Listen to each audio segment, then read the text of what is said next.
In this video, we'll do several examples of linear models and applications. For our first example here, what we want to do is write an expression in context. And I find that I like to use variables that make sense to me, but I also, before I try to jump in and write an equation, I want to kind of wrap my head around what's going on. So let's take a look at this first example. Jason is driving on a long road trip.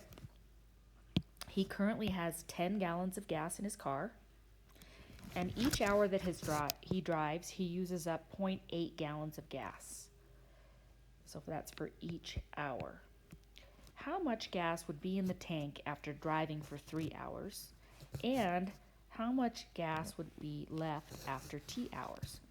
So very often, let's answer this first question after 3 hours. Very often, people are able to do this without a variable. They say, well, 3 hours times, this is the number of hours, times 0.8 gallons, that's the number of gallons, is 0.24. And he started with 10 gallons, and we're going to subtract the 3 times the 0.8, and that's going to give us 7.6. So we could say after 3 hours, Jason has 7.6 gallons left.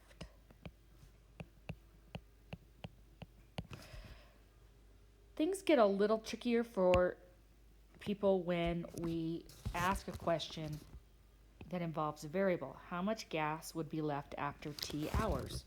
So let's let T equal the number of hours and think about what we just did. We said the amount of gas used was the number of hours, T, times the amount used per gallon, so 0.8 T. And we're starting with our 10 gallons, and we're going to lose 0.8 times T. And then I'm going to give this a variable here, G. So this is the amount of gas used is 10 minus 0.8 T. And you can see if I had plugged a T of 3 in there, I would have gotten the same result here. If I want to write this in function notation, I would simply put the independent variable in there, G of T. That means the amount of gas used in, or gas left over in T hours would be given by this equation. So here are a couple of other examples where we have applications that will turn out to be linear equations. Let me get this straight. Okay, so the first example here is a chemist needs a 25% solution of alcohol. So she needs 25%. She has a 10% solution and a 35% solution.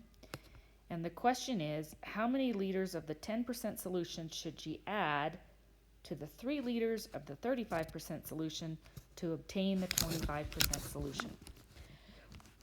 So this is the question, how many liters of the 10% solution?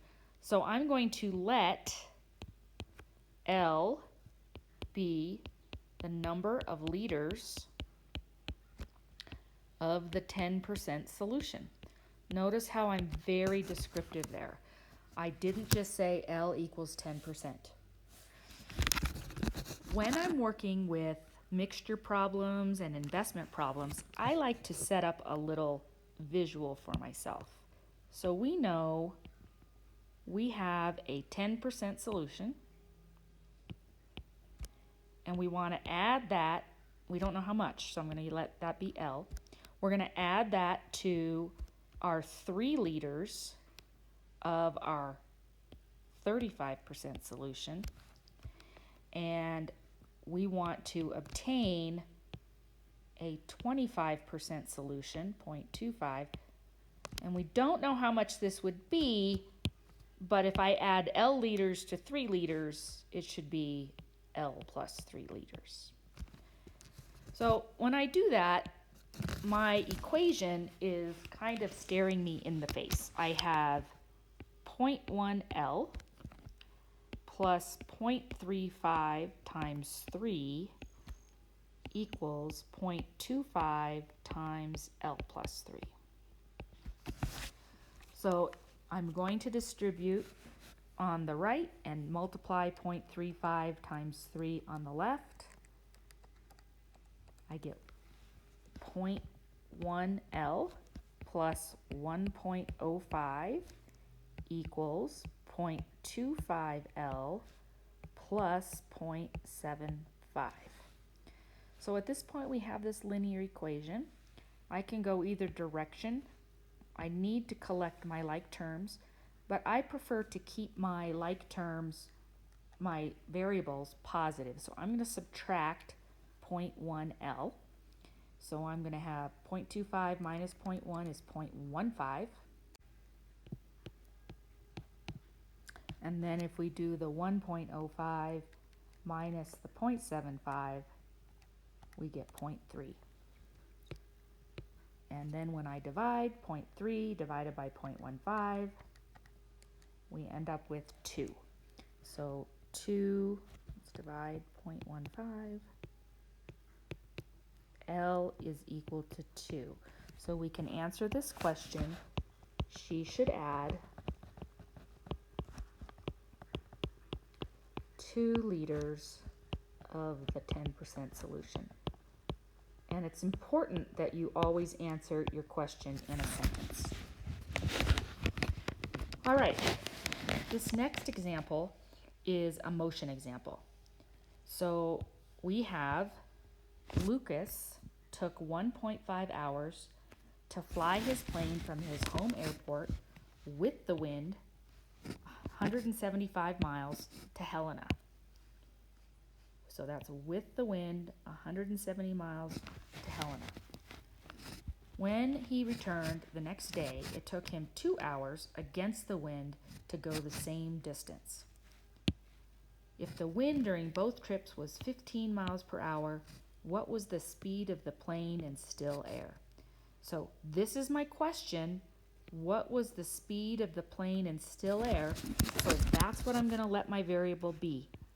Let P equal the speed of the plane in still air. And then down here, just because I know I'm going to have to do it, I'm going to say the speed of the plane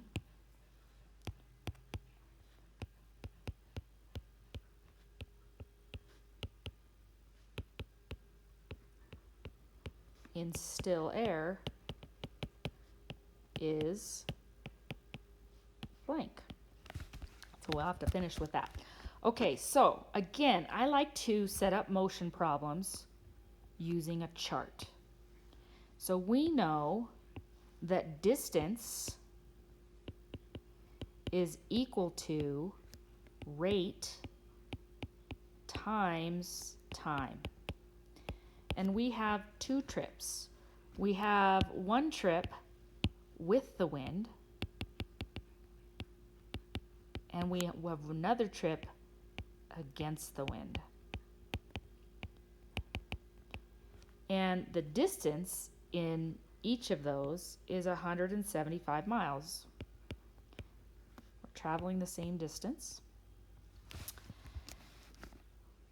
The rate is, with the wind, is the plane plus the wind, which is 15 miles per hour. And against the wind is going to be the plane minus the wind, which is 15 miles per hour. With the wind, we read it again, with the wind, it took 1.5 hours. And when he returned the next day, it took him 2 hours. So we actually have our equation, actually 2 equations. I'll explain what I mean here. We have distance equals rate times time. So what we could say is 175 is P plus 15 times 1.5. And against the wind, we could say 175 is P minus 15 times 2.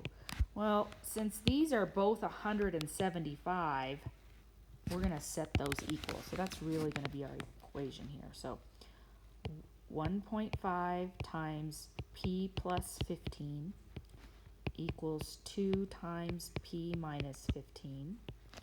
So we have 1.5P plus 22.5 equals 2P minus 30. And I am going to subtract 1.5P from each side. So I'll have 0.5P on this side. I am also going to add 30 to each side. So 30 plus 22.5 is going to give us 52.5. So we have 52.5 equals 0.5. And then we'll divide by 0.5 and we'll get 105. So the speed of the plane in still air is 105 miles per hour. So just a side note, notice how this was miles and this was given in hours. Had something been given in minutes, you would have to change those minutes to hours just to make our units line up. I will create a second video with more examples, including a consecutive integer example and also an investment example.